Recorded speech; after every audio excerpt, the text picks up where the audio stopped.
New Mexico Crime Files, a deep dive into the archives, shocking and notorious cases, the arrests and what led to them, and what happened to the suspect.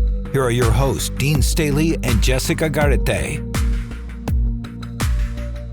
Hello and welcome everyone to another episode of New Mexico Crime Files. I'm Dean Staley with my partner in crime, Jessica Garate. Always a pleasure, Dean. Good to be with you. We've got one of those crimes, the first one we're going to do now, that I think lives in most people's minds, and that is whenever you go to an ATM, you're getting cash out of this machine in public. You never know quite who's around, and this is one of those days where someone walked up to an ATM and it didn't work out. Yeah. And this one, the person that he tries to rob, this burglar tries to rob, or this robber tries to get his money out, is a military veteran. Mm-hmm. He's 24 years old, Yep. and he's not going to put up with it. Yeah. And so he goes back to his car, and then that's where all shooting transpires. Right. That's where this goes wrong. Yes. So you got an Army veteran who served in Afghanistan is home. He's armed. Someone approaches him at the ATM with a mask and says, "Hey, give me your money." And this veteran says, "No, not today." The bad guy goes back to his car. But in this case, the victim follows him back to his car, right? Yeah, and this is one that, it was really, when it happened, you're just like, oh, you really want to root for what the person did, and his name was Tyler Lackey. Mm-hmm. And you really wanted to, people were fed up. People are always fed up. This is just one of those crimes. He's getting held up at an ATM and he takes action. Right. And unfortunately ends with his death. And it was also one where I knew so many people that knew Tyler Lackey. He was very known in this community. And you covered this story. And I covered the story. And it was one where I was, I'm in the break room and I had some coworkers come up, and this was before we knew his name, and that said, "Hey, that ATM shooting, this is who it was. He went to school with my kids, Yeah. And then we had, on the other end, we had another coworker who went to school with the actual robber, right. And who could see his life, went to high school, and you could see his life unraveling and how he went down this path. Right. The man who ends up trying to rob this guy and later shooting him. Right? Yes. Shooting him to death. Yeah. So let's get to the story. Here's Marissa Lucero. Today, APD released the names and pictures of the two suspects in an ATM robbery of a vet that ended in murder. As News 13's Marissa Lucero found out, they've both been in a lot of trouble in their young lives. Marissa? Kim, Matthew Chavez and Veronica Trimble are no strangers to police, but every time they're caught, they look different. Police are looking for 25-year-old Matthew Chavez and 22-year-old Veronica Trimble. We do believe they are armed and dangerous. APD says through tips they were able to identify the two now wanted for the murder of 24-year-old Tyler Lackey in a robbery at a Wells Fargo ATM near Gibson and Yale a week and a half ago. It's possible that they may have changed their appearance and probably changed the vehicle. This isn't the first time Trimble has had a warrant out for her arrest.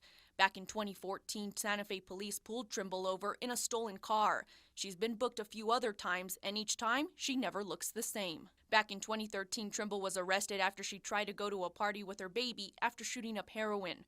Her mom stopped her and called police. She had used needles in her pockets as she held the baby. Then last year, Trimble led police on a high-speed chase on I-40. Chavez has a history of drug and battery arrests. Now police are looking for the duo for shooting and killing Lackey, an Army veteran who served in Afghanistan. It's rough. As a police department, we see these guys coming back who have been fighting for us, and then all of a sudden, they're victims of crime. We spoke to Lackey's brother, who's been going through pictures of them together. He's hoping someone can lead police to these two suspects. Police say there's a good chance the two have left Albuquerque. They say if you see Travis or Trimble, do not confront them. Just call 911. Back to you. Okay, thanks, Marissa. Now, Wells Fargo was offering a $25,000 reward for information leading to the killers. Police couldn't say if the person who helped identify the two as suspects will collect that. They still need to be caught and prosecuted. All right, so you've got a horrible crime here in Albuquerque. Everyone's worst nightmare when you go up to an ATM, something we're all familiar with, getting attacked at the ATM. Someone tries to rob you. There's a shooting. And now the couple who are obviously into drugs and obviously violent, preying on people, are on the run. And police are looking for them. And just this whole thing, you have this, the victim in this that's getting robbed, Tyler Lackey, served his country. You see those pictures of him, and such a tragic death at such a young age. He was only 24 years old. Now police are trying to find these other two young people who are on the run, have been getting in a lot of trouble, and they try to track them down. And that's where they finally are able, they're on the run, and they finally track them down. And here's that story of their arrest. It's Madeline Schmidt reporting. On Friday, U.S. Marshals arrested 25-year-old Matthew Chavez and 22-year-old Veronica Trimble. The two had been on the run from APD since February 5th. That's when 24-year-old Army veteran Tyler Lackey was gunned down at an ATM at Gibson and Yale. I think he told him to give him his money. And he was like, "Are you joking?" After nearly a month of evading authorities, the pair was caught at WinStar World Casino in Love County, Oklahoma. And now Chavez has been charged with robbery in Carter County, Oklahoma, just north of the casino. The allegations are that he went into the Hastings and presented the cashier with a note making a threat that he would use a gun. He had a gun, not to make a scene, and to give the money in the cash register to him. Surveillance cameras captured the incident just hours before their arrest. Trimble was not inside the Hastings during the robbery. As of now, she has not been charged with anything. Yesterday, the Oklahoma judge put a no-bond hold on Chavez. Now it's unclear what comes first, Chavez being extradited to New Mexico for the murder charge or resolving the Oklahoma robbery charge. That will be up to Carter County District Attorney Craig Ladd. U.S. Marshals also told News 13 that Chavez and Trimble are suspects in other robberies in New Mexico and Texas. Madeline Schmidt, KRQE News 13. So, Jess, we have sort of a Bonnie and Clyde here, right? They're on the run. They've done something horrible and taken a life. They are clearly willing to hurt people, and they will be robbing people along the way as they go, and they're caught in Oklahoma. And do you remember that time period, Dean, where everyone, before they were caught, everyone's just, on high alert. It was just a scary time in our city because you're, should I go to an ATM? Should I? Because they had not been caught yet. Yeah, this is one of those crimes that makes you think twice about this. And I don't know, Jess, if you and I never know this because we've both been reporters for so long.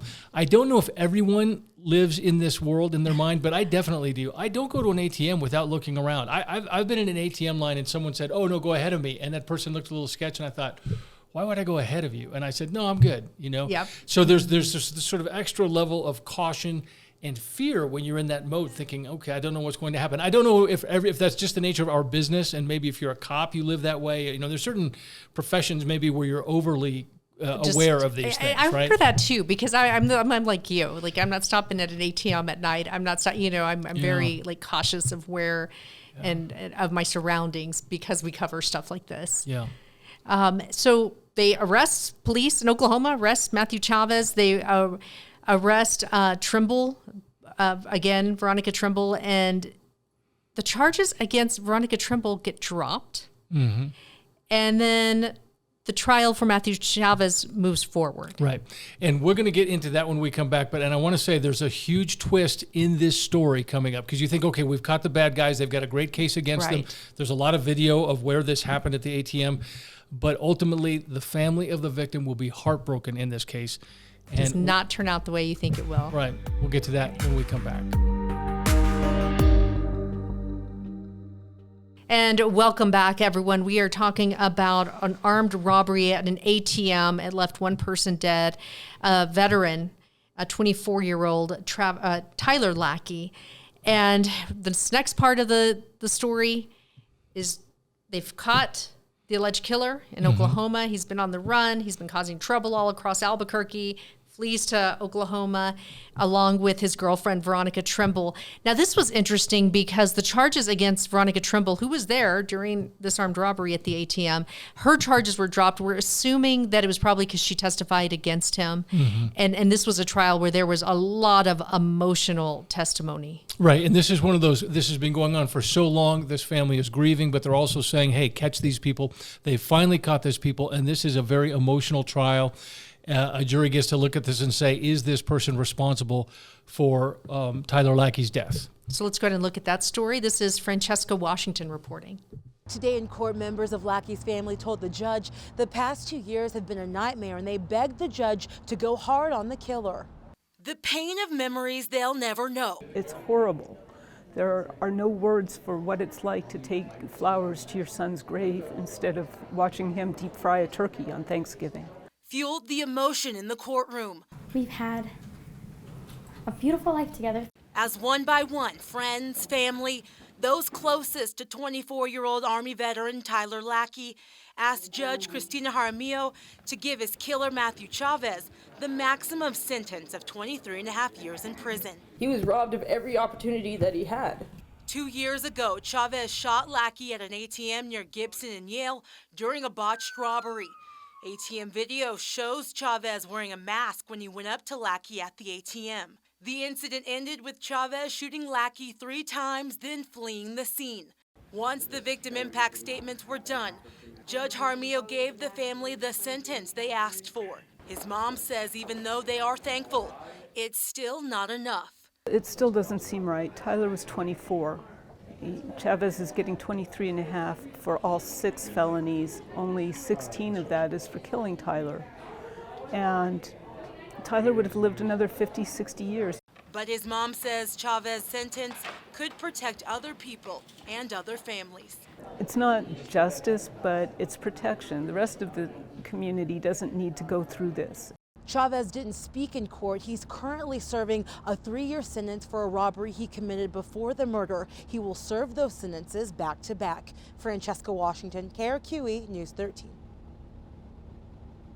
All right, so we told you there would be a surprise in this case. Let's look at where we are now. We've had this horrible crime, an innocent veteran dead for standing up for himself, for saying, I'm not going to get robbed at an ATM.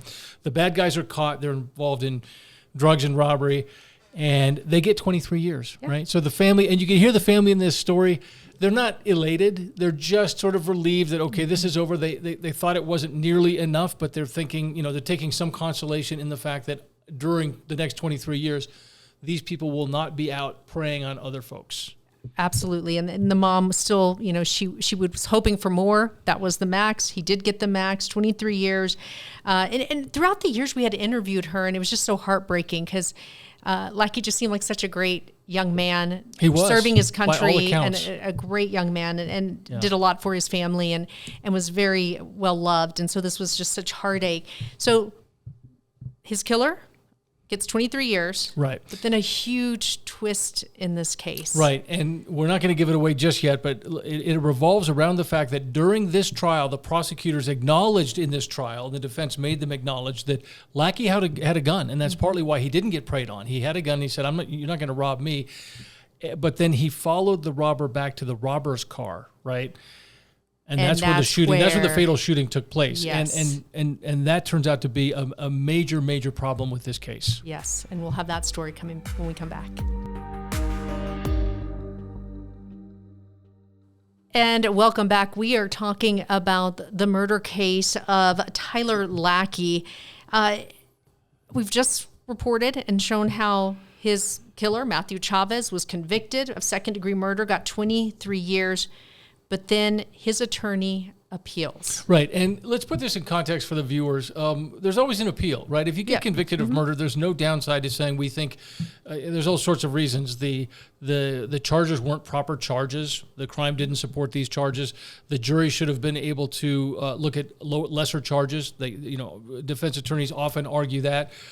Maybe something procedural where some information got into the trial that a defense attorney says, oh, the jury should never have heard that. And this is one of those cases where the lawyer on appeal said the jury was not given the option of voluntary manslaughter. And had they been given the option of voluntary manslaughter, so this is sort of technical, the jury could have considered, was Matthew Chavez defending himself, right? Is this a shooting? No one denies that he shot and killed Tyler Lackey. The question is, could it have been self-defense? And the jury can't consider that at all unless they introduce this voluntary manslaughter charge, which was not on the table. So that's the defense's argument. They're saying, look, from the beginning, these charges should have been different. And this is one where, with the law, it wasn't, you're looking at how much more of a threat is Chavez. So Lackey has a gun, he pulls out his gun, and he goes to him. He goes to Matthew Chavez, to his car. And that's where there was a lot of hang up on, hey, you could have just left. You were armed, he was armed, you could have just left. And that's when Chavez opened fire on Lackey. This was really one of those shockers to me. Absolutely was. And when you do appeal, most of the time you don't see this kind of outcome. Right. It is shocking because, as I mentioned, the defense attorneys, that's just their job, is to appeal on everything they can.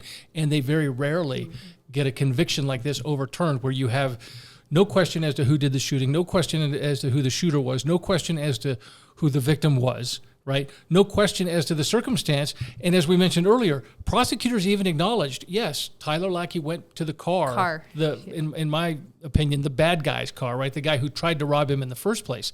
And that's where the shooting took place. So that was already in evidence in this trial as well. She thought, well, if they're still convicting him, there's no way they're going to overturn this, right? No. And it's one of those two where you're just, people are so fed up. You want to believe that if, you have someone that's not going to put up with it, he goes and confronts them after, Chavez tries to rob him at the ATM. Right. And then it ends with an appeal and Matthew Chavez, his conviction being overturned. Yeah, and that's the crazy part of this. An appeals court throws out the conviction, orders a brand new trial for Matthew Chavez. And in 2024, the jury rules that this was self-defense and this was not a case of murder.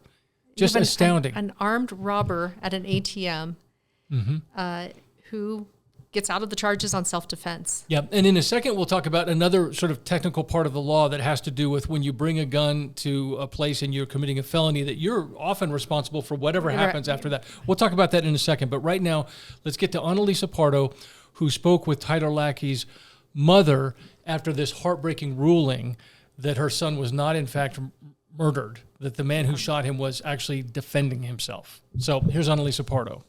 I've never even pretended to want justice. There isn't any. But now that seems even further away for Liz Frank. There's nothing anybody can say or do. He's not going to feel the pain that I've been through with my family. It was 2016 when her son, Tyler Lackey, was at an ATM and Matthew Chavez tried to rob him. According to witness testimony, Lackey took out his gun, which he had legally, and Chavez shot and killed him, then drove off and later set the stolen car he was driving on fire. In 2018, Chavez was convicted of second-degree murder and sentenced to 23.5 years. But that all changed this week after Chavez appealed his conviction and had a retrial. We'd already spent 4 days in the courtroom watching the video of my son getting hit by 2 bullets and falling to the ground while Chavez drove off. And to think that I was going to have to do it again was, it left me kind of dysfunctional for a while. Chavez was claiming self-defense, and this jury agreed. We find the defendant not guilty of second-degree murder as charged in count 1. We find the defendant not guilty of voluntary manslaughter as charged as the lesser included of count 1. The jury only finding him guilty of tampering with evidence and conspiracy to tamper with evidence. 12 people said that it was acceptable for my son to be shot dead twice, and it was unacceptable to burn up a car. It's still hard to process. She questions what was and wasn't allowed in court this time around. There were a lot of surprises, including not allowing prosecution to mention Lackey's military service and Chavez's previous convictions. She also questions what she calls a loophole in New Mexico law that allows someone who started out as the aggressor to claim self-defense. He didn't have to shoot. And if he was scared of, guns getting pointed at him, then maybe he should have not committed armed robbery and got a job. There have been efforts in Tyler Lackey's name to change this law, but they've never passed. What does it do to any healing that you've been able to do in the past few years? I kind of have to start over. Remembering Tyler as a son with a sense of humor and a loving brother who left his station in Germany to take care of his half-sister. He crossed an ocean and a continent to save his little sister. So that's who Tyler was. Annalisa Pardo, KRQE, News 13. I think the family said there is no justice in New Mexico after this latest verdict came down, and you have to feel absolutely the same way about it. This is insane. And this loophole has got to be fixed. I mean, you're looking at it, if Chavez created this entire situation, had he not tried to commit armed robbery, none of this would have happened. Yeah, and our viewers should know there is a law in New Mexico where if you're committing a felony with a firearm, in that moment, whatever happens from that moment on, you're responsible for. So that means if a security guard at the bank that you're trying to rob shoots a bystander trying to shoot you, you're responsible for that bystander's death because you came into a bank with a gun and created these circumstances, Yes. which makes absolute sense. The security guard shouldn't be in trouble for that. You created this circumstance. So under that sort of rationale, you would think, well, there's no way that that Chavez in this case isn't guilty of this. So there is a loophole, and the loophole involves the moment where Lackey scared him away, said, I got a gun, get away from me, and then followed him back to his car. And apparently, the law recognizes this as a sort of a separate incident, that this ended somehow and that Chavez was in his car and it was Lackey who became the aggressor. And I just can't buy it. I don't get it. I just think it's insane. I do too. And the last time these kinds of cases are few and far between, but there was a big one and it went national years and years ago before this. And I'd say like early 2000s. But there was a man who caught a burglar trying to break into his car. And that guy takes off. The burglar takes off, but the homeowner grabs his gun and takes off after him. Mm-hmm. And the burglar's already jumping a fence. He's trying to get away, and the homeowner shoots him in the back. Right. And so he was charged. Mm-hmm. But there was this very lenient sentence because I think there was so much, people sympathizing and saying, hey, you shouldn't be breaking into cars anyway. Mm-hmm. This homeowner's just protecting his property. Yeah, and Fernando, our producer, was talking about one more recently that you and I both have sort of top of mind right now, a convenience store or a smoke shop, and someone tries to rob it, and the owner or the cashier at the time has a gun and chases him outside and shoots him. Now the cashier or the owner of that store is charged with murder, right? And so you kind of see where we came up with this law and why, there's got to be a line of where, how much can you go after the person? When are you the aggressor? Right. But So it's hard for me to be sympathetic. This one in is these cases. very hard, and just seeing what a great young man Lackey was, and how heartbreaking for this mother. And it wasn't as though he was shooting at the car. He could have come up to this car shooting at Chavez in the car, right? This wasn't that circumstance. I mean, Chavez definitely shot first. Lackey never fired his weapon, right? So it's a tough one. This is a tough one. It was tough. It was shocking that it ended this way. And that there really is just no justice for a loss of a young life. And the legislature, the lawmakers have had a chance to close this loophole in the years since. It's been a number of years now, and they have not. So that seems to me sort of ridiculous. And you would think if this case couldn't do that, I don't know how what we're missing, that they're not fixing this loophole. Well, and it is absolutely true. We should say this just in terms of context, that we have a number of our lawmakers who are all volunteer lawmakers in New Mexico, which is one of the rare things about our state. A massive percentage of them are defense attorneys, right? Yep. That's just a well-known fact. They get criticized all the time for sort of taking the criminal side in things and not buttoning up laws like this. Is that the factor? It's hard not to see that and say, well, it has to have something to do with their perspective, right? Yeah. As lawmakers. So tough case. Tough ending to this one. Chavez, we should mention, was sent to Texas for charges while he was on the run after he killed Tyler Lackey. He was still awaiting trial for that. He was sentenced to 3 years in Oklahoma for crimes. He served that while he was waiting for his second trial. So those Oklahoma crimes that he committed, he served time for those waiting for his appeal, the second trial that he got. And the last we heard of him, he was sent to Texas on separate charges. Yeah. So, tough one. This is a tough one. Just now I feel that I'm discouraged now. I know. These are the cases that really get to you. Yeah. And you see what's wrong. Yeah. Hopefully this gets fixed. Well, Dean, always a pleasure. Yeah, good to be with you. For this week's New Mexico Crime Files. Of course, we'll have some new cases coming up next week. We'll see you next time.